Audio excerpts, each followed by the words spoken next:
Y soñó José un sueño y lo contó a sus hermanos, y ellos llegaron a aborrecerle más todavía. Y él les dijo: oí ahora este sueño que he soñado. Y he aquí que atábamos manojos en medio del campo, y he aquí que mi manojo se levantaba y estaba derecho, y que vuestros manojos estaban alrededor y se inclinaban al mío. Respondieron sus hermanos: ¿reinarás tú sobre nosotros, o señorarás sobre nosotros? Y le aborrecieron aún más a causa de sus sueños y de sus palabras. Soñó aún otro sueño y lo contó a sus hermanos, diciendo: he aquí que he soñado otro sueño, y he aquí que el sol y la luna y 11 estrellas se inclinaban a mí. Y lo contó a su padre y a sus hermanos, y su padre le reprendió y le dijo: ¿qué sueño es este que soñaste? ¿Acaso vendremos yo y tu madre y tus hermanos a postrarnos en tierra ante ti? Y sus hermanos le tenían envidia, mas su padre meditaba en esto. ¿Cuántos dicen amén?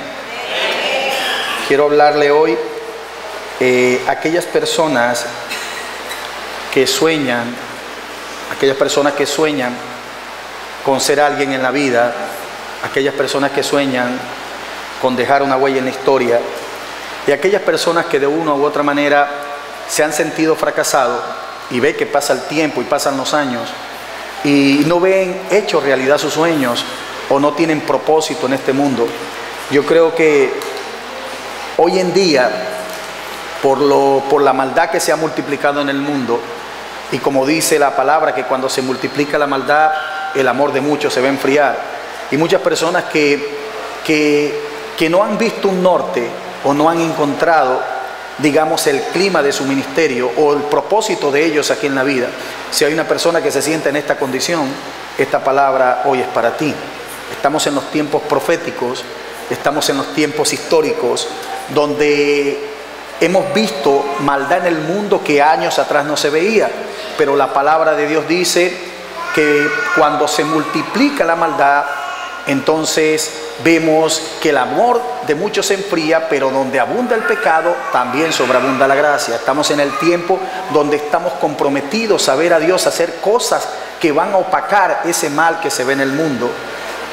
Vamos a ver a Dios haciendo milagros extraordinarios, como en el libro de los Hechos, capítulo 20, donde vemos que Dios hizo milagros extraordinarios a través del apóstol Pablo. Nosotros en este tiempo necesitamos ver esos milagros y ver hechos realidad los sueños, pero lamentándolo mucho, si nosotros no tenemos un alto nivel de fe y no tenemos esa conexión con el Espíritu Santo, va a pasar los años y va a pasar el tiempo y no vamos a haber hecho realidad esos sueños, ni vamos a alcanzar el propósito o lo que nos hemos planificado en esta tierra. ¿Cuántos dicen amén? Escuchen esto. Yo desde pequeño soñé con ser alguien en la vida, pero lamentándolo mucho, nunca pude tener una profesión. Mi padre era portugués, mi madre venezolana, yo soy venezolano. Mi padre viene de descendencias judías. Y cuando hay esa mezcla que con mi padre, ya digamos que viene de Europa, con mi madre, entonces yo creo que en los ADN, porque mi padre fue un hombre emprendedor que llegó sin nada a Venezuela y pudo levantar su imperio, pudo ser alguien, alcanzar grandes logros en Venezuela. Claro, de repente no en la condición que un cristiano hoy en día planifica el futuro, pero de una u otra manera tuvo éxito en lo que se propuso hacer. Y siempre en mi corazón estuvo ser alguien en la vida, ser alguien, porque tú vienes a esta tierra con un propósito, ¿sí o no? Nosotros no venimos a esta tierra simple y llanamente a estar por estar, sino que cuando tú vienes acá es porque hay un propósito de Dios para ti, ¿sí o no? Entonces llega el momento cuando yo dije, quiero ser alguien, pero los sueños míos era de ser astronauta. Quería encontrarme con Dios en algún momento. Y decía, quizás si me estudio esto y dicen que la casa de Dios es el cielo, algún día voy a llegar a la casa de Dios. Cuando fui creciendo, entendí que no necesitaba agarrar un cohete e ir al espacio, sino que necesitaba abrir mi corazón y confesar a Cristo, y ya lo tenía dentro de mí. No necesito hacer cosas extraordinarias, digamos, materialmente, solamente humillarme delante de Dios y la presencia del Espíritu Santo iba a estar dentro de mí. Y si tú estás con Cristo, dime qué cosa tú te planificas para hacer y no la vas a lograr. Todo lo que tú te propongas estando en Cristo Jesús lo vas a alcanzar, ¿sí o no? Todo lo que tú quieras hacer tú lo vas a lograr. Pero ¿por qué Dios usa a personas más que a otras? Porque vemos mujeres que son bendecidas y hay personas que tienen años en el Evangelio, que tienen tiempo en los caminos de Dios, pero no ven hecho realidad sus sueños, y no ven que están triunfando, se sienten fracasados y dicen: llegó esta antiel al Evangelio, tiene una semana, tiene 2 meses, tiene 3 meses y ya Dios la bendijo. Porque Dios no va a prosperar a una persona por el tiempo que tenga conociéndolo en el Evangelio. Dios la va a prosperar de acuerdo a su nivel de fe y de acuerdo a su nivel de santificación, ¿sí o no? Cuando una persona se santifica, cuando una persona se consagra, cuando una persona muere totalmente para el mundo y una persona se atreve a creerle a Dios de una manera que otro no cree, entonces Dios te va a bendecir de acuerdo a tu nivel de fe. La misma palabra dice que seremos recompensados de acuerdo a nuestro trabajo. Una persona que trabaja poco no espera recibir mucho, ¿sí o no? Si tú trabajas bastante, o sea, en abundancia le sirves al Señor, le das todo tu tiempo, tú vas a ver más bendiciones. Pero tiene que ver con tu fe. ¿Cuántos están acá? Entonces, desde que fui creciendo, fracasé en todos los estudios, pero dije: algún día seré alguien en la vida. Nunca pensé que iba a ser un predicador. Nunca pensé que iba a estar parado en un púlpito llevando el mensaje de salvación, porque mi padre en Venezuela fue dueño de un bar de prostitución, y durante décadas, 4 décadas, o digamos más de 40 años, estuvo este negocio en la zona suroriental, digamos el estado Bolívar, en Puerto Ordaz, Venezuela, y durante 40 años estuvo trabajando en ese mundo. Hizo mucho dinero, pudo alcanzar financieramente y propiedades en el mundo material de una manera extraordinaria, pero no tenía la salvación. La oveja negra de la casa siempre fui yo. Pero recuerdo que un día Cristo trató conmigo. Desde niño tuve un encuentro con el Señor, aún siendo un niño religioso, aún no conociendo la profundidad de la palabra, porque creo que Dios no está mirando tanto el conocimiento y la capacidad humana que tú tienes, sino que Dios mira los corazones. Dios prueba y pesa los corazones. Hay personas que no conocen a Dios, pero que tienen un gran corazón. No sé si tú has creído en esto.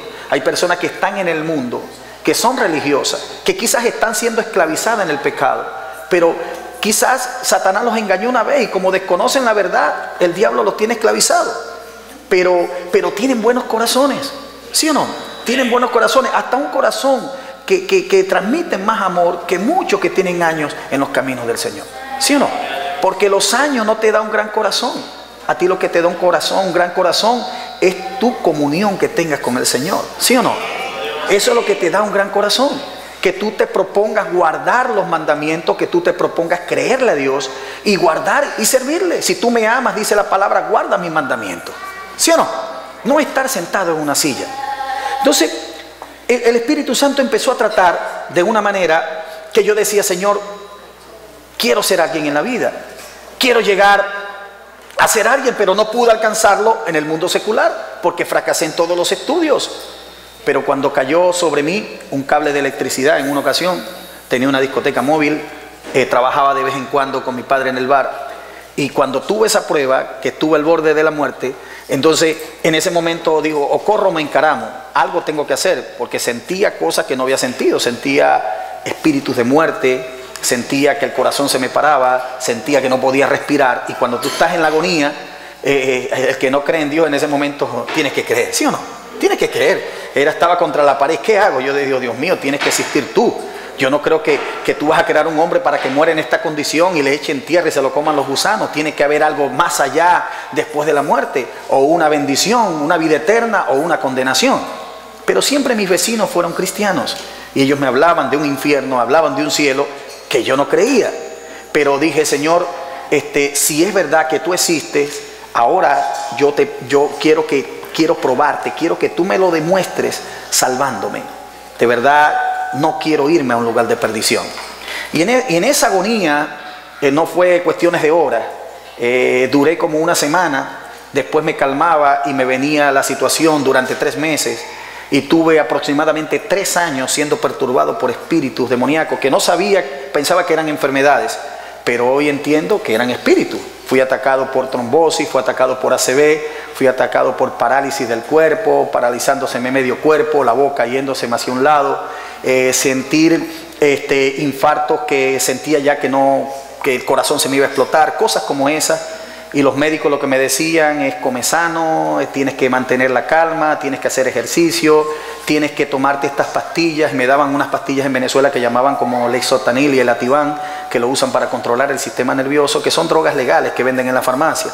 Y me mantenía anestesiado, pero cuando se pasaba el efecto sentía los mismos malestares. Hasta que un día dije: no más, no tomo más esta basura, voy a empezar a depender de ti. Y tuve una vida consagrada de oración, de intercesión, de búsqueda de Dios incondicionalmente, que dije: no me muevo de tu presencia hasta que algo pase. Y fue tanto la consagración y fue tanta la búsqueda de Dios que me levantaba todos los días a las 3 de la mañana hasta las 7 de la mañana y estaba de rodillas y estaba buscando el rostro de Dios. Ayunaba 7 días, descansaba 5 días, ayunaba 7 días más. Después descansaba 5 o 6 días, ayunaba 10 días y fueron años haciendo esto, que me puse tan delgado que la gente decía: estaré enfermo, algo está pasando. Mi pastor, que es de las Asambleas de Dios de Venezuela, me dijo: si sigues así te vas a morir, tienes que tener un orden, tú tampoco puedes, todo es ayuno, todo es oración, tienes que tratar de administrar bien esos ayunos y tienes que tratar de comer algo porque así te vas a morir. Y yo le decía: pastor, pero es que usted no está en mi pellejo, usted no sabe lo que yo estoy sintiendo. Usted no sabe las potestades que me atacan, y siento que cuando busco de Dios algo me alivia. Siento que cuando estoy en la presencia del Señor hay esperanza. Siento que cuando oro y le lloro a Él, algo desciende sobre mí. Lo que no pude comprender en el mundo, hoy en día empiezo a entenderlo. Cuando leía la palabra me sentía como uno de los espectadores, me sentía como un Pedro escuchando a Jesús en el monte, y sentía que algo Dios me iba a entregar.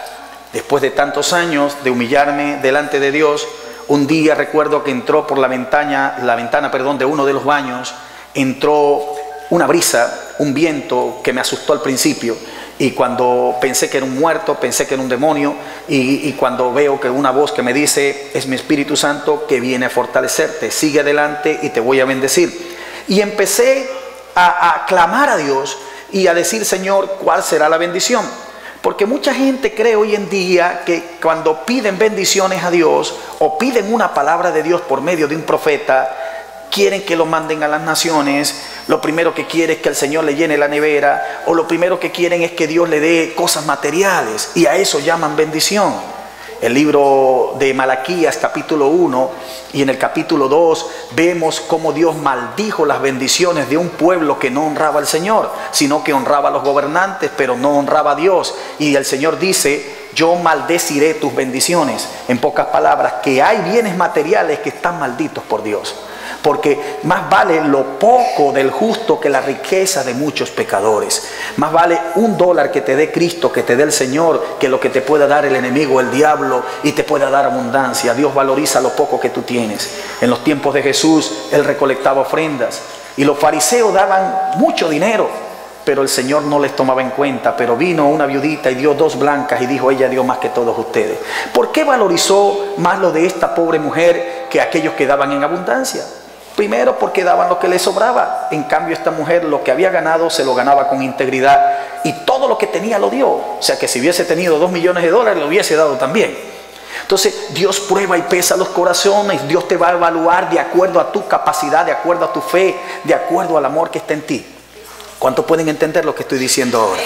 Entonces dije: Señor, cuando crezca espiritualmente, yo quiero que tú me bendigas. Dios me dijo: te voy a bendecir. Lo menos que pasó por mi mente fue bendiciones materiales, porque cuando tú estás al borde de la muerte, tú no estás pendiente de bienes materiales. Tú primero quieres sanarte de la dolencia que tienes, de las enfermedades. Quieres por lo menos tener una esperanza que vas a vivir. Y yo cada día en ese proceso sentía que me iba a morir.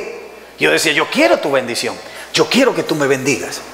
Y entonces esperaba esa bendición que estabilizara primero mi vida, y después veía que Dios me iba a dar. Nunca soñé con ser un predicador, nunca me pasó por la mente por estar en una plataforma.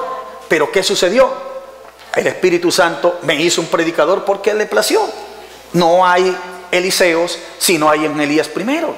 Llegué a la iglesia, escuchaba a todo el mundo predicar, veía a las intercesoras, veía a los adoradores, pero nunca me llamó la atención ni me identifiqué con ese ministerio. Y mucha gente me dice, pastor, órame porque yo no sé cuál es mi ministerio. Órame, Señor, porque yo quiero que tú me bendigas.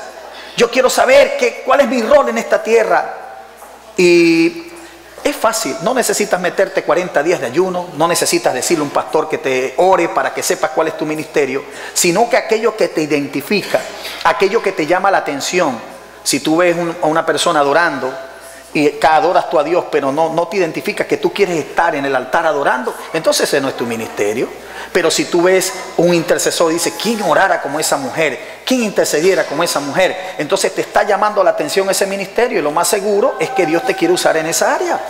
Y yo había visto todos los ministerios, pero ninguno me llamó la atención, hasta que vi un misionero que llegó del Canadá, un muchacho que tenía 2 nacionalidades, Guatemala y canadiense. Y cuando lo vi caminar en el altar, cuando lo vi ministrar, cuando lo vi hablar, cuando lo vi predicar, era un evangelista, era un misionero. Yo dije, nunca una persona me había llamado tanto la atención por yo adoptar ese ministerio que tenía como este muchacho. Algo tiene él, es un Elías. Y yo me vi como un Eliseo. Y en ese momento nació en mi corazón la pasión por querer ser como él. Yo dije, Señor, si algún día me vas a usar, no me veo tocando una guitarra, no me veo tocando una batería, no me veo haciendo otra cosa en la iglesia, sino yo quiero predicar como predica ese hombre. Y fue cuando vino y nació la visión en mí. Desde ese día nació el propósito. Desde ese día comencé a trabajar y ya tenía una visión clara, tenía un norte. Voy a predicar la palabra. Entonces Dios no puede usar a una persona que llegue a los caminos de Él y que no sepa dónde va. En una ocasión me tocó ir a Haití y tuve el honor de predicar en la iglesia del pastor Eclesiá en Cabo Haitiano. Y el pastor Eclesiá tiene en su iglesia más de 50,000 personas. Y cuando llego allá veo un morenito de este tamañito, pero que tiene una iglesia gigantesca, y me tocó predicar en un ayuno que habían 16,500 personas. Y recuerdo que era un miércoles, no era un domingo, y habían 16,500 personas ayunando. Y cuando veo el nivel de fe de esta gente, y que iban sin camisas, que iban descalzos, que no tenían la mejor ropa, solamente querían estar en la presencia de Dios, yo dije, este hombre tiene que tener algo especial para que esta gente, mover a esta gente a este lugar a buscar a Dios. Y yo recuerdo que después que prediqué, que vimos la gloria de Dios, el pastor me llamó y me dijo, te voy a dar un consejo: nunca camines con nadie que no sepa dónde va, nunca andes con nadie que no tenga un norte, búscate a los Nehemías. Siempre Eliseo siguió a Elías porque sabía que Elías tenía algo que le pertenecía a él iba por la doble porción del manto. Entonces siempre tienes que acercarte a un lugar donde tú veas que hay una visión, que hay un norte. Es igual cuando una mujer busca un esposo. Mucha gente dice, yo quiero que el esposo tenga buenos sentimientos, y quieren que tenga dinero y que tenga lo otro, y más que todo la suegra a veces piensan, ¿sí o no? La suegra a veces piensa, mira, ¿qué sentimiento tiene el muchacho que te pretende? Tiene buenos sentimientos. Pero Dios no se mueve así, ¿sí o no? Dios no mira la apariencia, Dios va a mirar los corazones, ¿sí o no? Un pastor en estos días, que, discúlpeme, que me llamó mucho la atención, un pastor que parece se fue a hacer un curso de griego, o sea, allá al Medio Oriente, por allá se fue a hacer un curso de griego, y dijo que le mandaron a estudiar la palabra suegra, y dijo que la palabra suegra en griego se decía aléjala. Entonces yo no sé si fue un chiste que lo echó yo no sé si fue un chiste que le echó, pero me llamó mucho la atención. Me llamó mucho la atención porque a veces la gente no le cae bien la suegra, pero la suegra es una sierva del Señor. ¿Cuántos dicen amén? La suegra es una sierva del Señor. Pero nosotros no tenemos que estar viendo lo material. Nosotros no tenemos que estar viendo la apariencia, porque por la apariencia cualquiera se equivoca, ¿sí o no? Pero es difícil ver los corazones. Y para tú ver los corazones, tú tienes que estar en el Espíritu. Dios quizás te muestre a la persona, sin necesidad que te diga 1000 palabras, sin necesidad que se vista muy bonito, simple y llanamente conectado con el Espíritu te va a hacer sentir si esa mujer, si ese hombre es del Señor o no es del Señor. ¿Cuántos dicen amén? Y más vale la pena una persona llena del Espíritu Santo que una persona llena de bienes, cargada de cosas materiales, que su corazón no valga nada delante de Dios y que esté pendiente de otra cosa y menos de los caminos del Señor. Lo que te vas a buscar es un dolor de cabeza. ¿Cuántos alaban la gloria de Dios? ¿Cuántos entienden lo que estoy diciendo ahora? Escuchen esto. Entonces, quiero hablarle hoy a los soñadores, aquellos que quieran emprender algo, aquellos que quieran crecer en la vida. Albert Einstein dijo algo que me impactó mucho. Un genio nace con un 1% de talento, pero necesita un 99% de trabajo para ser alguien en la vida. En pocas palabras, tú no naciste con el talento. Tú, cuando creces y buscas los caminos de Dios, es que Dios te bendice, es que Dios te va a dar la bendición. Tú tienes un 1% de talento, pero necesitas trabajar un 99%, pero tienes que buscar el rostro de Dios. Jesús dijo, sin mí nada podéis hacer. Entonces, tú no vas a alcanzar nada en la vida si no tienes a Cristo en el corazón. ¿Por qué nunca pude ser alguien en los estudios seculares? ¿Por qué no podía dar una conferencia en el colegio por más de 3 minutos? Porque no tenía a Cristo y venía bajo maldiciones generacionales. Porque mi padre, cuando llegó a Venezuela, fue un bar de prostitución. 153 mujeres ejerciendo la prostitución, vendiendo licores. Hizo mucho dinero, pero no era salvo. No tenía a Cristo. ¿De qué le vale al hombre si acaparara o ganara a todo el mundo, más perdiera su alma? De nada le sirve. Pero Dios, cuando tiene propósitos con una persona, ni porque se meta el diablo, ni porque se meta quien se meta, si Dios te dio un sueño y Dios te profetizó algo, lo va a cumplir aunque el diablo se meta en el medio. ¿Cuántos entienden lo que estoy diciendo ahora? Entonces, José tuvo un sueño y considero que este es uno de los mensajes más hermosos que me ha dado el Señor. A veces he intentado decir, Señor, quisiera hablar de otra cosa, pero creo que es el tiempo adecuado, el Cairó de Dios para hablar de lo profético, porque en estos tiempos de crisis, porque la crisis, muchos dicen que está en Venezuela, está en Honduras o está en X país. No, la crisis es mundial. La crisis está en todo el mundo. Y cuando tú te vas a las profecías, esto no va a mejorar. Mira, quizás veremos ciertas mejoritas, pero nunca se va a emparejar sino cuando venga Cristo a reinar en el milenio. Cuando el Señor tome el trono en Israel, cuando el Señor venga a regir la tierra por esos 1000 años, ahí sí va a haber absolutamente paz. Ahí va a haber una bendición grande. Pero mientras estén los demonios causando estragos en la tierra, entonces la iglesia lo que le queda es, en el nombre de Jesús, deshacer las obras del diablo, orar por la familia, orar por los hogares, orar por las naciones, porque sabemos que el mundo tiene un príncipe. Sabemos que Satanás vino a matar, robar y destruir. ¿Por qué tú crees que hay desgracias en Venezuela? ¿Por qué tú crees que hay desgracias en el Medio Oriente? Mira lo que están haciendo esos grupos diabólicos que queman y asesinan a la gente. Yo dificulto que sea Dios que manda a hacer esas cosas. Están inspirados por los demonios. ¿Por qué? Porque tienen un príncipe. Pero Satanás no ha podido avanzar más, porque si fuera por él acaba con la raza humana. ¿Y sabes por qué no ha podido hacerlo? Porque todavía la iglesia está en la tierra. Los 21 juicios del Apocalipsis, las copas de la ira, los sellos, y cuando hablamos de las trompetas, que son los 21 juicios que vienen para la tierra, nunca se van a poder desatar mientras la iglesia esté en la tierra. Una vez que la iglesia sea arrebatada, dice la palabra, en un abrir y cerrar de ojos, la General Electric Telin midió el abrir y cerrar de ojo humano y dice que tiene 11 centésimas de segundo. O sea que la iglesia va a ser arrebatada en menos de un segundo, en 11 centésimas de segundo. La iglesia va a ir a la presencia del Señor. Pero hay dos acontecimientos. Está el arrebatamiento de la iglesia y está la venida del Mesías, que son dos cosas distintas. El arrebatamiento de la iglesia es el encuentro del pueblo de Dios con Cristo en las nubes. Y la segunda venida de Cristo tiene que ver con el encuentro de Jesús con su pueblo judío, el pueblo de Israel, que es cuando Él se va a sentar a reinar en el milenio, que va a pasar después de los 7 años de la gran tribulación. Pero los juicios se van a desatar simple y llanamente cuando la iglesia sea arrebatada. El diablo no puede hacer más porque estamos nosotros aquí. ¿Cuántos entienden lo que estoy diciendo ahora?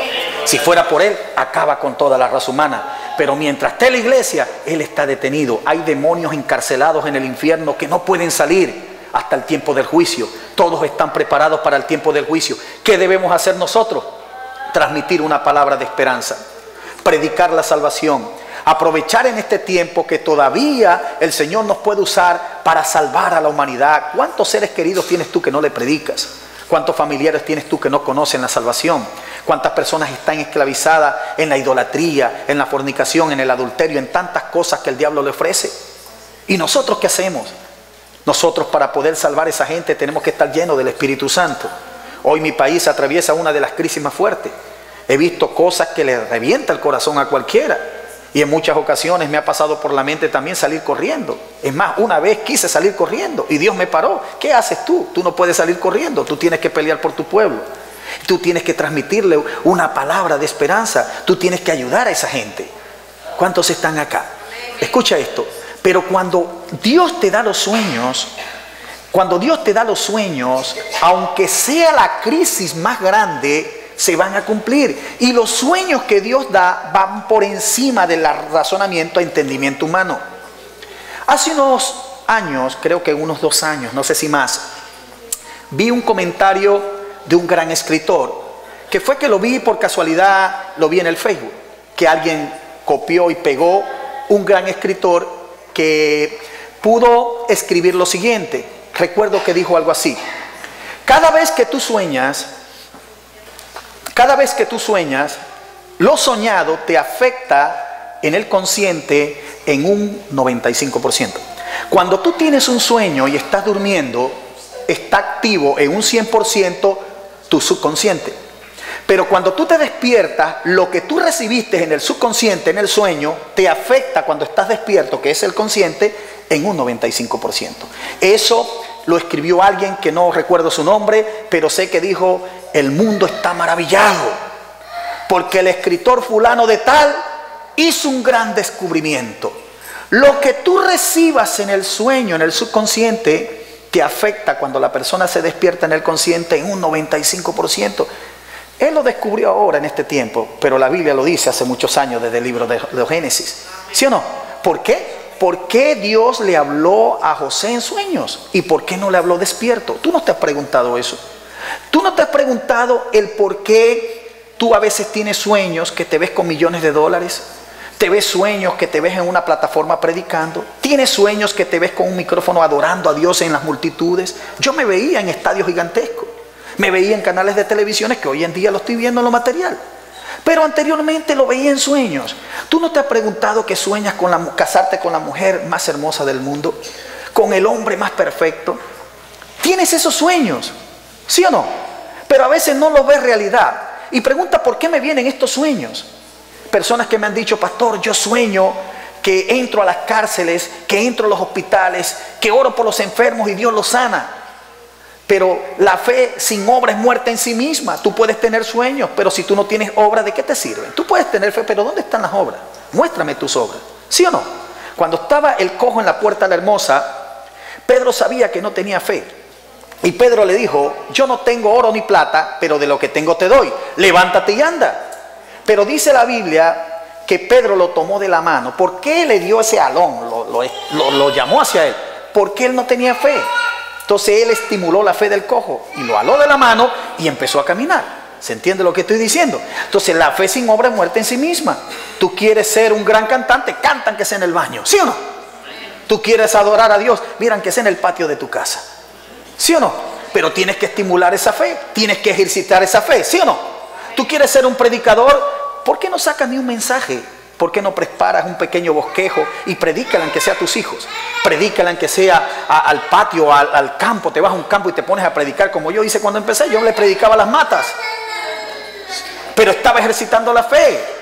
Y yo anotaba todo en una hoja. Sacaba 20 hojas. Copiaba la prédica tal cual como le iba a decir. Hasta aplauda. Yo ponía aplauda a gente. Y no había nadie, pura mata. Pero yo decía aplauda a la gente. Y yo veía a las multitudes aplaudiendo. Y eran las hojas que estaban sonando por la brisa. ¿Sí o no? Pero estaba estimulando la fe. Entonces Dios mira ese nivel de fe que tú tienes. Yo conocí un muchacho dominicano que me tocó hacer unos ayunos con él y yo veía que tenía un nivel de fe grandísimo que yo nunca lo había visto. Lo vi aquí en el 2006.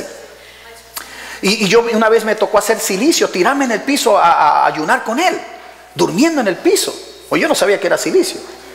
Me dice: no, varón, el silicio moderno. Y yo digo: yo no sabía eso, mano. Y vamos a dormir en el piso ayunando, amén. Pero una noche me paro y lo veo con una silla y lo veo orando. Y veo que agarra la silla y le dice: levántate, paralítico, párate, párate. Y yo digo: este se volvió loco. Este se volvió loco. Ahora diciendo el paralítico, en esa silla no hay nadie. Y digo: amado, tú te volviste loco. ¿Cómo tú estás hablando con esa silla y no hay nadie? Y dice: varón, la Biblia dice: ejercítate en la fe. Yo estoy haciendo ejercicio. ¿Sí o no? Entonces yo estoy haciendo que hay un enfermo y le estoy diciendo: levántate, y me estoy ejercitando en la fe. Pero cuando lo llevaba a las iglesias, los milagros pasaban. ¿Por qué? Porque ya él lo había practicado en lo secreto. Ya él estaba estimulando esa fe. Entonces, si tú sueñas con ser alguien en la vida, practícalo primero. Ejercítate en la fe. Busca el rostro de Dios. Humíllate ante Él. Y recuerda que con tu capacidad humana no vas a lograr nada. Alguien me dijo: no sé si a veces uno puede decir esto por las cámaras, que el presidente de tal nación es un corazón de piedra. Ese no lo doblega nadie. Que los líderes o los militares, esa gente no los doblega nadie. No había un corazón más de piedra que el corazón de Faraón. Un corazón tan duro que no había manera de doblegarlo. Pero Moisés no se fue con su conocimiento que adquirió 40 años estudiando en Egipto, sino que Moisés tuvo que ir al monte, tuvo que ir a la presencia del Señor. Y en la presencia del Señor, Dios le dio las directrices, le dio la unción para que enfrentara a Faraón. Es más, le dijo, voy a endurecer aún más su corazón para yo manifestar mi poder y mi gloria. ¿Sí o no? Pero Moisés tuvo que llenarse de la presencia del Espíritu Santo. Entonces, tú no puedes alcanzar nada en esta vida si no estás lleno de Dios. ¿Sí o no? Y hay personas que hoy están secas, están vacías, pero tienen sueños. ¿Cuántos pueden entender lo que estoy diciendo ahora? Entonces, volviendo al tema, José cuando tuvo ese sueño, Dios no le puso un sueño que una vaca y 2 ovejas se le iban a postrar. Dios le tuvo que romper el cerebro primero. Le tuvo que poner algo sobrenatural, porque tú sabes lo que es una estrella. Imagínate 11 estrellas, cuando el sol es una estrella y es mucho mayor que la tierra. Imagínate la estrella Betelgeuse o los otros astros que son mucho más grandes. Él le mostró, esas cosas gigantescas que están ahí arriba se van a postrar ante ti. No le habló de los hermanos, ni del papá, ni de la mamá, le habló de los astros. O sea, le mostró algo grande. ¿Por qué le mostró algo grande? Porque los sueños limitados son los sueños de los hombres. Los sueños que no tienen límite es el sueño de Dios. ¿Cuántos entienden lo que estoy diciendo? Hay varios sueños. Están los que sueñan, sueños personales, sueños egoístas, sueños que yo llamo sueños de hombre. Están los sueños diabólicos. Los sueños diabólicos es aquellos sueños que te incitan a una supuesta bendición que va en contra de los principios del Señor. Por ejemplo, si tú estás en la iglesia y Dios te muestra que un sueño, que fulanita va a ser tu esposa, pero ella es casada, eso es un sueño del diablo porque tienes, ¿sí o no? Entonces hay hermana que dice, ay, pero pastor, Dios me mostró que ese es mi esposo. Y digo, pero ese hombre es casado. Ay, pero es que Dios me lo mostró. Ese es un sueño diabólico, ¿sí o no? Porque va en contra de los principios del Señor. Si Dios te muestra, mira, tú vas a ser rico, pero tienes que atracar y robar, eso es un sueño del diablo, ¿sí o no? ¿Cuántos entienden lo que estoy diciendo? Entonces, todo sueño que vaya en contra de la voluntad de Dios es sueño de Satanás, que el Señor lo reprenda. Los sueños de los hombres son egoístas. Todo es, dame dinero, ayúdame, bendíceme, ¿sí o no? Todo para él, ¿sí o no?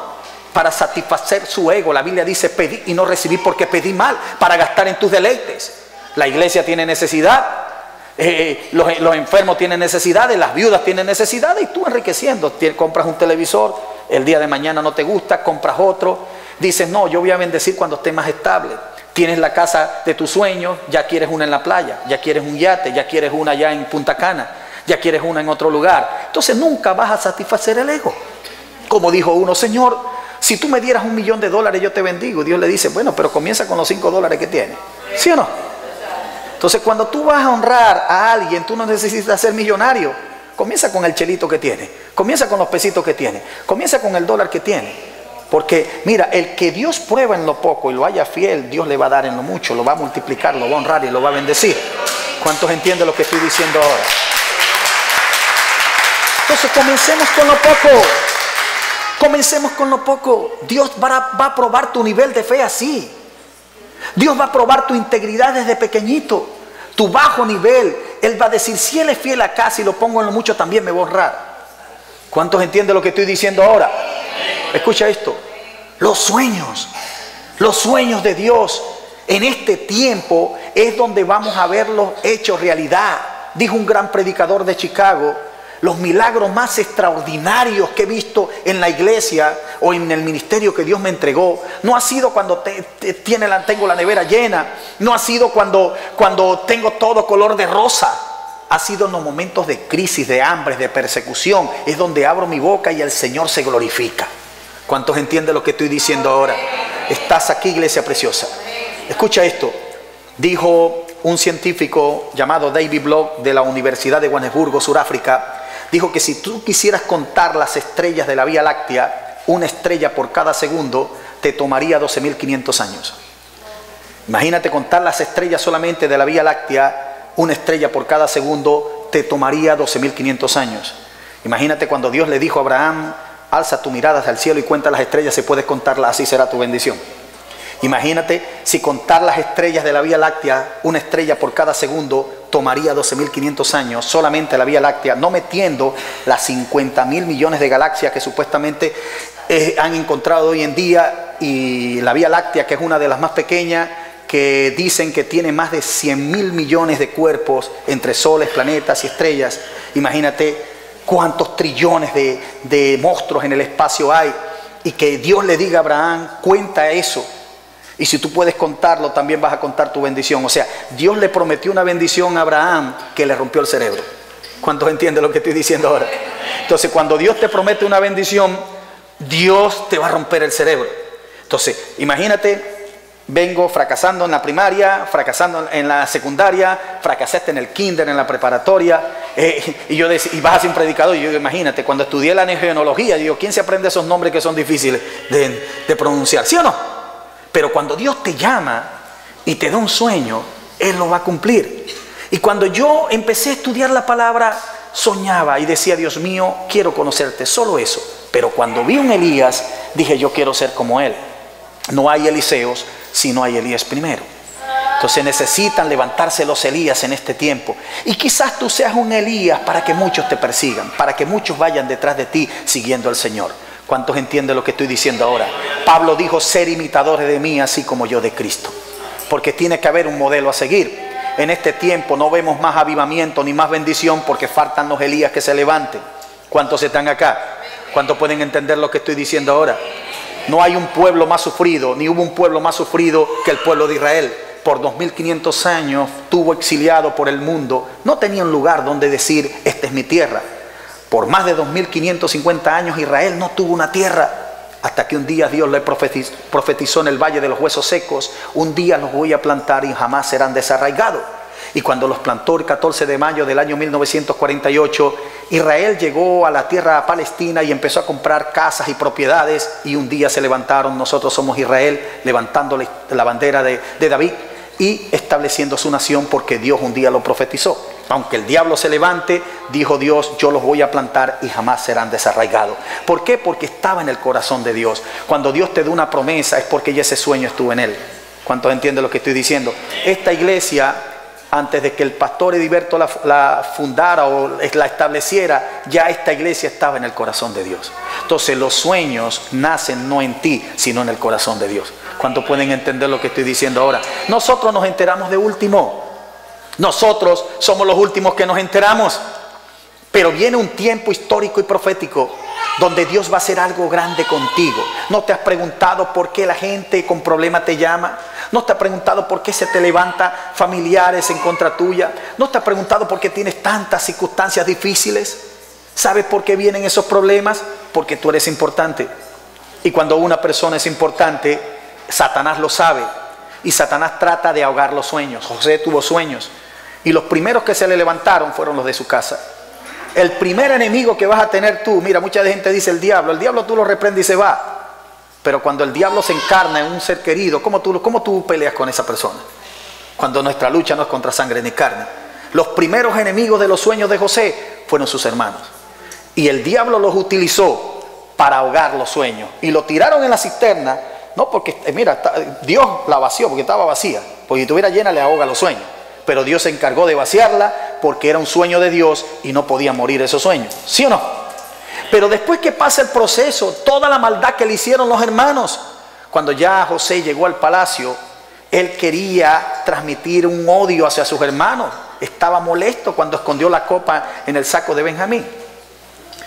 Y cuando lo mandó a llamar, él quería manifestar el odio. Pero él después los besó. No pudo contener el amor que estaba por dentro, porque un hombre de sueño es un hombre lleno de amor. Y las frustraciones se caen, los resentimientos se caen, la falta de perdón se cae.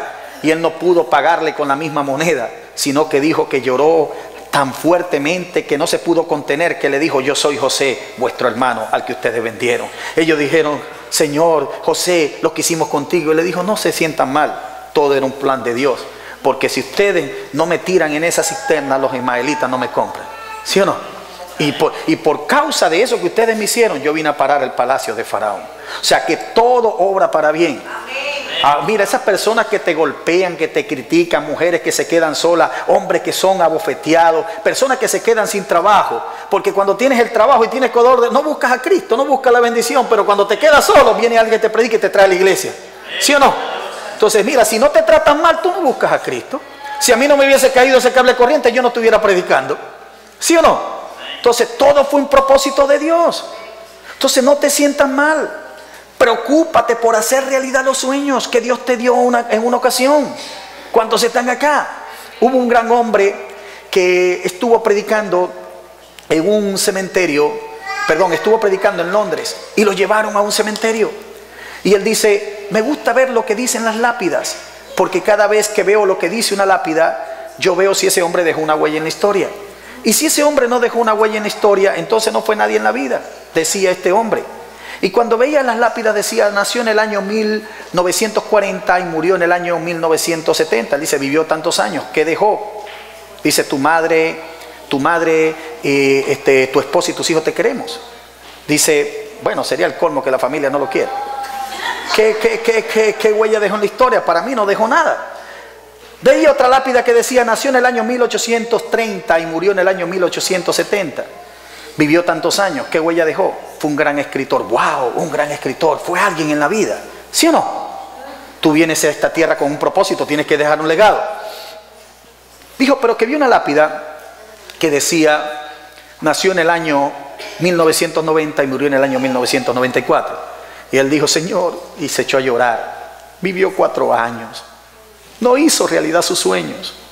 Señor, ¿cómo es posible que este niño vivió 4 años? Pudo haber sido un profeta, un evangelista, un pastor. Pudo haber escrito libros. Pudo haber sido un adorador. ¿Cómo es posible que no tuvo la dicha de vivir más años para hacer realidad sus sueños? Y en eso el Espíritu Santo lo toma y le dice, tú te quejas de que este niño vivió 4 años y no hizo realidad sus sueños.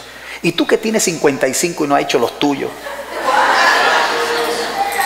¿Cuántos entienden lo que estoy diciendo ahora? ¿Cuántos entienden lo que estoy diciendo ahora? Y dijo alguien, el hombre más frustrado del mundo es aquel que no ha hecho realidad sus sueños. La mujer más frustrada del mundo es aquella que no ha hecho realidad sus sueños. Tú puedes tener casa, puedes tener 5 autos, puedes tener el dinero que tengas, pero si eso no estaba dentro de los planes de tu sueño, el propósito de Dios, tú te sientes frustrada. ¿Sí o no? Porque tú lo que vienes es a cumplir un rol, un propósito. ¿Cuántos entienden lo que estoy diciendo ahora? Y los planes tuyos no son de capricho propio o personal. Los planes que tú debes tener en esta tierra deben venir de parte del Señor. ¿Sí o no? Y si no has tenido sueño, hoy yo oro para que tengas sueño. Preocúpate por dejar una huella en la historia. Preocúpate por el día que te vayas puedas dejar un legado. Este hombre o este famoso escritor que era pastor de una congregación de 50,000 personas, él falleció. Pero él dijo, los últimos años de mi vida, los últimos 20 años los dediqué a escribir, los dediqué a formar la gente, los dediqué a atenderlos, a levantar el liderazgo. Y después de 20 años que tardó formando y escribiendo libros para levantar toda la generación que venía detrás de él, él pudo decir, yo no hago falta en el ministerio. A los pocos años Dios se lo llevó. ¿Cuántos entienden lo que estoy diciendo ahora? El mismo Cristo formó tanto a los discípulos, formó tanto que dijo, es necesario que yo me vaya, porque ya yo hice mi trabajo, ya yo los eduqué, ya yo los formé. Les dijo, Pedro, ¿me amas? Claro que te amo. Demuéstramelo pastoreando mi pueblo. Demuéstralo sirviéndome. No me lo digas de boca, demuéstramelo con servicio. ¿Cuántos entienden lo que estoy diciendo ahora? Y Cristo se fue y todos los imperios que se han levantado han caído, pero el único reino e imperio que ha permanecido hasta ahora es el reino de Cristo. Tiene 2000 años que dijo Gamaliel, si esta obra es de Dios, mira, no sea que estamos peleando con Dios, si esta obra es de Dios va a permanecer. Y tiene más de 2000 años de pie. ¿Por qué? Porque la levantó Jesucristo. Entonces venga lo que venga, el diablo no va a poder hacer nada. Yo sueño, quizás tú seas de Latinoamérica, de cualquier país, y tú sueñas con que tu país sea bendecido. Venezuela es uno de los que tiene más crisis. Yo sueño con ver a Venezuela libre. Sueño con ver a una Venezuela libre de demonios. Pero la Biblia dice, nuestra lucha no es contra sangre ni carne. Unos dicen que es fulano, que es el otro, que es dirigente político. Todos sabemos lo que está entronado en Venezuela. Todos sabemos que hay un principado en el cuartel de la montaña. Todos sabemos los demonios que se han levantado en nuestra nación. Muchos venezolanos han salido al mundo, quizás por buscar algo mejor donde vivir. Pero yo sé que en el fondo de sus corazones, esos venezolanos, todos tienen sueños. Tienen sueños de ver a su nación y a sus seres queridos libres de la opresión demoníaca. Y el tiempo se ha acercado. Dios acorta los tiempos. Dios ha levantado en este tiempo soñadores, personas que se van a meter de lleno con el Espíritu Santo para libertar sus naciones, para libertar a sus hijos, para libertar a sus seres queridos, para ver el clima de la bendición, digamos, lo más grande que Dios tiene para nosotros. ¿Cuántos alaban la gloria del Señor? ¿Estás aquí, iglesia preciosa? Escucha esto. Hay un pasaje bíblico que quisiera leerlo, que está en el libro de Eclesiastés, capítulo 6, versículo 1 al 6. Y dice lo siguiente: hay un mal que he visto, Eclesiastés capítulo 6, versículo 1 al 6. Y ya vamos a terminar. Escuchen esto. Cuando lo tengan me dicen amén. Escuchen esto. Hay un mal que he visto debajo del cielo, y muy común entre los hombres. El del hombre a quien Dios da riquezas y bienes y honra, y nada le falta de todo lo que su alma desea, pero Dios no le da la facultad de disfrutar de ello, sino que lo disfrutan los extraños. Esto es vanidad y mal doloroso. Y mira lo que dice el versículo 3 del libro de Eclesiastés capítulo 6. Dice: aunque el hombre engendrare 100 hijos y viviere muchos años, y los días de su edad fueren numerosos, si su alma no se sació de bien y también careció de sepultura, yo digo que un abortivo es mejor que él. No sé si tú me estás entendiendo lo que te estoy diciendo ahora. Dios compara a una persona que no tiene visión, a una persona que viene en vano a la tierra, que no tiene visión, que no tiene sueños. Dios dice que un abortivo es mejor que él. ¿Qué les parece? ¿Cuánto pueden entender lo que estoy diciendo? Entonces quiere decir que tú no puedes venir a este mundo a ser un esclavo del trabajo, a ser un esclavo del mundo y los sueños de Dios. Una cosa es la salvación. La salvación es para todos, por el padecimiento y por el sacrificio de Cristo en la cruz del Calvario. Una cosa es la salvación, pero otra cosa es el galardón y la recompensa en el cielo. Dios no recompensa flojo. Dios no va a recompensar personas que vienen a la iglesia a calentar una silla nada más. Los salva sí. La salvación la recibe, pero la recompensa no. Porque la recompensa será de acuerdo a nuestra labor, nuestro trabajo. No es justo que un pastor que se revienta las rodillas orando por una congregación, que se trasnocha sacando mensajes para atender un pueblo, que sacrifica aún sus finanzas para bendecir la obra. No es justo que una persona que está entero peleando con demonios, batallando por mucha gente, trabajando de lleno en la obra, a que venga uno solamente al culto, bostece y se va, pero cree en Cristo, se salva, pero en el cielo no tiene recompensa. En cambio, aquel que se esforzó más, que lo dio todo, entonces es más recompensado. Una cosa es la salvación, otra cosa es la recompensa en el cielo. Hay muchos que son ricos en la tierra, pero que en el cielo van a ser pobres. Y Jesús dijo: no hagáis tesoros en la tierra, mas haced tesoro en los cielos. ¿Por qué Jesús lo dijo? Porque la única manera de tú hacerse tesoros en los cielos es sirviéndole al prójimo, es dar y mejor que recibir, atender al pueblo, atender a la gente, tener ese don de servicio. Cristo cuando vino empezó a lavar los pies de los discípulos y Pedro no quería que lo lavaran. Le dijo: si yo no hago esto, no vas a entrar en el reino, entonces báñame completico. ¿Sí o no? Cuando puedes entender lo que estoy diciendo ahora. Entonces, ¿por qué? Porque Cristo, aún siendo el más grande de todos, Rey de reyes y Señor de señores, escuchó discutiendo a los discípulos que quién era el más grande en el reino. Y Jesús los escuchó y le dijo: el que quiera ser más grande de ustedes, sea el servidor del prójimo.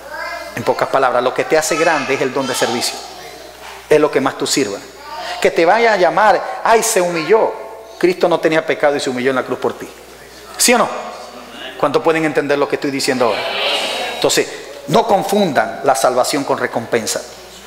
Y los que son ambiciosos en el mundo espiritual van a servir aunque te bofeteen, aunque te cacheteen, aunque te humillen los saúles, aunque te critiquen las Mical. ¿Sí o no?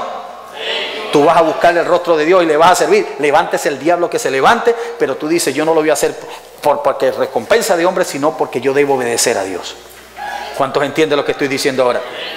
Dice, versículo 3, aunque un hombre engendrare 100 hijos y viviere muchos años, y sus días y su edad fueren numerosos, si su alma no se sació del bien y también careció de sepultura, yo digo que un abortivo mejor es que él, porque éste en vano viene y a las tinieblas va, y con tinieblas su nombre es cubierto. Además, no ha visto el sol, ni la ha conocido, más reposo tiene este que aquel. Porque si aquel viviere 1000 años 2 veces sin gustar del bien, no van todos al mismo lugar. Quiere decir que una persona que no tiene propósitos y visión, dice que no va al mismo lugar de un abortivo. O sea, no van al mismo lugar. Quiere decir que tú en esta tierra tienes que tener sueño. La Biblia dice que Jesús sanaba a los que necesitaban ser sanos. Hay gente que no necesita el milagro, porque aunque Dios los sane, se van a ir al mundo. ¿Sí o no? Y como no tienen propósito, Dios dice, mejor lo tengo así, por lo menos aquí lo tengo sentado en la iglesia, pero si le doy la bendición, se me va con el diablo para el mundo. ¿Se entiende lo que estoy diciendo? ¿Cuántos entienden lo que estoy diciendo ahora? ¿Cuántos pueden alabar la gloria de Dios? Escuchen esto, y con esto voy a terminar.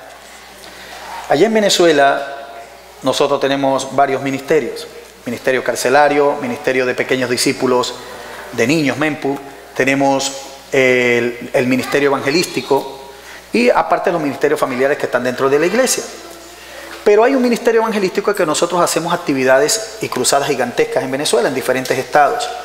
Y hemos reunido una cantidad considerable de personas que han ido por una esperanza de que Cristo le haga un milagro, otros que no conocen al Señor y Dios los salva. Pero recuerdo uno de los milagros más impresionantes que vi en Venezuela, fue en la zona de Caja Seca, en el sur del lago de Maracaibo, donde hemos tenido la oportunidad de ir en varias ocasiones, pero en 2 ocasiones en 2 megacruzadas, una con una multitud gigantesca y la otra quizás fue la mitad de la multitud por el lugar donde nos metieron, que era un barrio peligroso. Pero recuerdo que cuando llegamos empezamos a dar ese mensaje de esperanza, ese mensaje de salvación, y mucha gente que tenía mal de Parkinson caían endemoniados y daban vueltas y Dios los sanaba. Yo nunca había visto una persona de mal de Parkinson caer en el piso y que se le manifestara un espíritu y cuando se levantara a la media hora quedar sana. Solamente eso lo puede hacer Cristo. Vi una muchacha que cuando soltamos una palabra y dije, Señor, hay una muchacha que le falta un riñón, y cuando digo, ahí te va el riñón, y cuando suelto la palabra la muchacha grita y dice, ¡ah! Se me quema, Dios me puso un riñón. Y subió llorando a la tarima. Vimos piernas cortas que crecían, platinos, la gente se le enchapaba las muelas rotas en platino, todas estas cosas, que quizás hay gente que no cree en esto, pero Dios hace milagros extraordinarios. Amén. Solo lo hace Cristo y Él sabe por qué lo hace. Pero me llamó la atención un muchacho que estaba sentado en la primera silla. Ese era un lugar abierto, estaba en la silla de ruedas, estaba paralítico. Y cuando tú ves esas personas que están lisiadas en una condición que humanamente hablando tú no puedes hacer nada, oye, tú como que te cuestiona, oye Dios, yo le dije, Dios, para tú sanar a ese muchacho tienes que trabajar duro, le dije yo. Porque cuando lo veo, el muchacho en su vida nunca había caminado, tenía 23 años, pero su apariencia física era de un niño de 12 años. Las piernas eran como algo delgadito así, nunca caminó. Lo más tremendo era que él no afincaba los pies, sino que él tenía los pies torcidos hacia adentro. Si él caminara, él afincara los tobillos, la parte de afuera, porque tenía las plantas de los pies metidas hacia adentro. Encima de eso, tenía las piernas como una S. Él estaba sentado, pero tenía el fémur torcido hacia acá, y la parte de las canillas la tenía torcida hacia allá, y encima de eso tenía los pies metidos. Y cuando tú estás predicando una cruzada así, que tienes cámara, que tiene la gente, y ves un riñón por allá, ves una pierna corta, que cuando yo vi a ese muchacho yo me asusté. Yo dije, Dios mío, esto es un compromiso ahora por este muchacho, y si no se para. Y yo digo, entonces yo cuando lo veo yo digo, no, este lo voy a dejar para lo último porque este milagro está más difícil.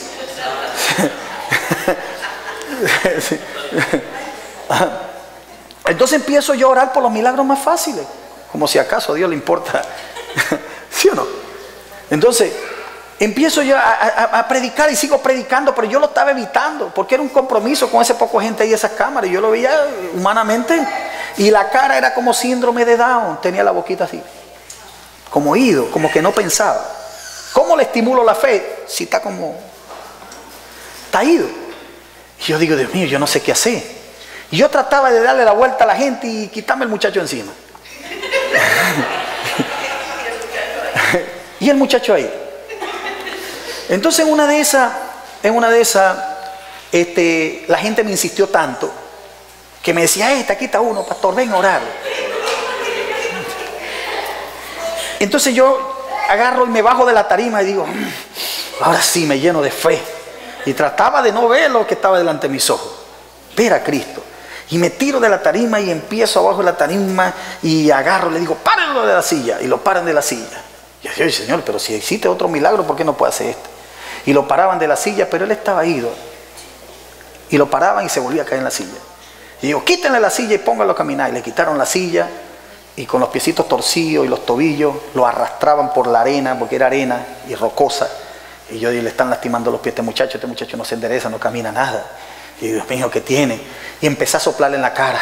Ya yo estaba espichado, y soplándole, y nada. Le grito en las orejas, le grito en este oído, le doy un golpe en el estómago. Que a mí no me gusta ni tocar a la gente, pero digo, algo tiene que pasar aquí. Entonces agarro por la columna, empiezo a ministrarle de mil maneras y ese muchacho no hacía nada. Yo me cansé, llegó un momento que me cansé y le dije, siéntelo en su silla y llévenselo, lo traen mañana. Entonces me voy. Y yo en el hotel decía, Dios mío, que mañana no me lleven ese muchacho. Que no me lleven ese muchacho. Entonces voy al hotel y cuando llego estaba de primerito.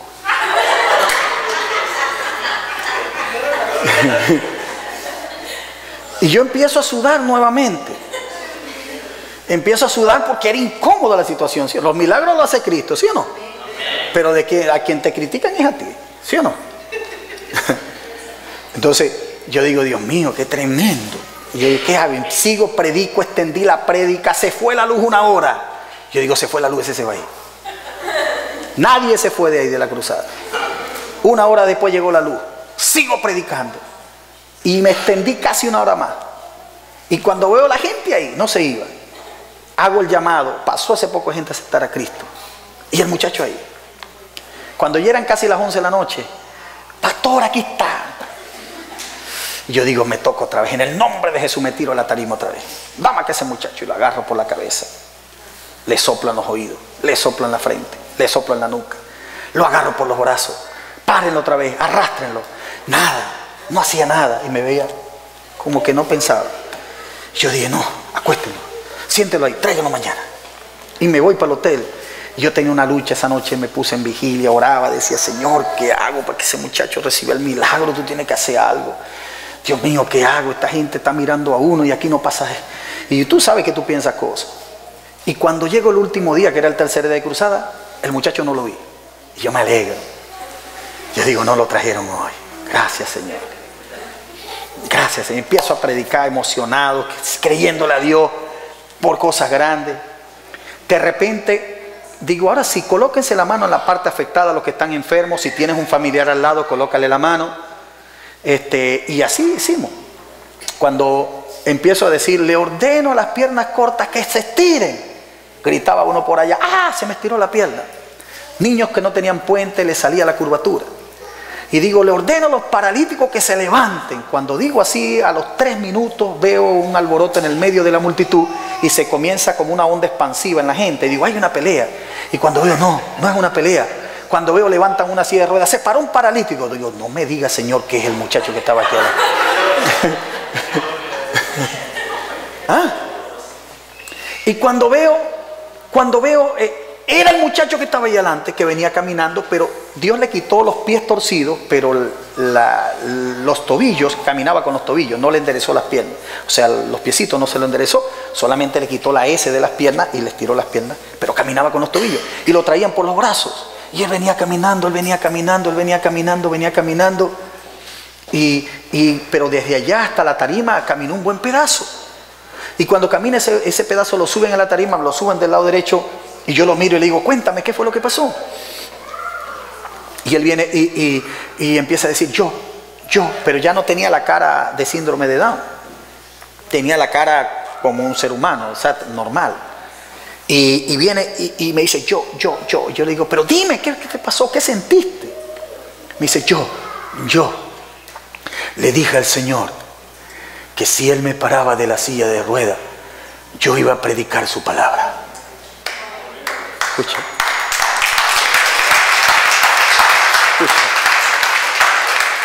Y cuando él me dice eso, yo me eché a llorar. Habían unas italianas, habían gente de todas partes de Colombia y todo el mundo comenzó a llorar. Y yo me tiré de rodillas y empecé a llorar. Pero yo dije, Señor, un predicador caminando con los tobillos, le quitaste la S de los huesos de las piernas, ¿por qué no terminaste de enderezarle las piernas? Y él estaba en el piso. Y yo vine y me arrodillé, y de rodillas vine y le tomé los tobillos y le dije, Señor, yo te pido ahora que le hagas el milagro completo. Y cuando empecé a orar, al principio estaban rígidas las piernas. Y de repente le dije, en el nombre de Jesús, yo le ordeno a estas piernas que se enderecen. Haz el milagro completo, te lo ruego, Jesús. Y cuando empecé a orar, a los pocos segundos sentí que las piernas le traquearon y se le fueron enderezando delante de las cámaras, delante de la multitud.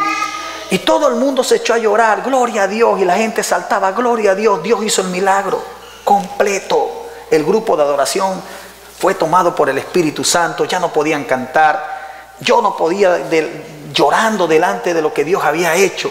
Y yo decía, Señor, esto no tiene precio. Y terminó la cruzada y la gente era todavía las 12, 1 de la mañana y todavía la gente estaba conmovida con el milagro. El pastor que nos invitó dijo, él es vecino mío. Él vive en la calle de atrás, él vive por aquí en el barrio. Y él nació así, yo soy testigo. Dios le hizo el milagro. Pero yo me voy al hotel algo cargado. Y digo, Señor, no entiendo. ¿Por qué el primer día yo me le tiré encima? Yo tenía fe, y tú no lo sanaste. El segundo día me esforcé, tampoco lo sanaste. ¿Y por qué el tercer día se paró solito? Yo tenía esa duda. Y vengo y le digo, Señor, ¿por qué el tercer día se paró solo y no los días anteriores? Y yo sentí el Espíritu Santo hablándome en el corazón que me decía, siervo mío, los días anteriores él no tenía sueños ni propósitos. Pero el día que él me dijo allá atrás, si tú me levantas de la silla, yo voy a predicar tu palabra, yo lo vi útil para mi obra y nació una visión y un propósito en él. Y por eso lo sané.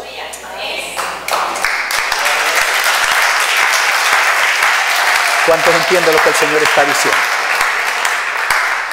Quiere decir, cuando dice que la Biblia, que Jesús sanaba a los que necesitaban ser sanos, hay gente que no tiene sueño ni propósito y no necesita el milagro. Pero ¿por qué tengo años y no veo mi sueño hecho realidad? Quizás el sueño no sea de Dios y quizás tú no tienes un propósito en esta vida. Quizás lo que tú sueñas es para el beneficio de tu casa y tu familia, pero no va a beneficiar la obra ni le va a dar gloria a Dios. Entonces, cuando los sueños son de Dios, sea lo que sea, se van a cumplir. Y no tan solo la honra será para su obra y la gloria de Él, sino que a ti te salpica esa bendición. O sea, cuando tú haces realidad el sueño de Dios, esa bendición también viene para tus hijos, viene para ti. ¿Cuántos entienden lo que estoy diciendo ahora? Pónganse de pie en esta hora. Y vamos a orar. Si tenemos un grupo de adoración, vamos a cantar algo.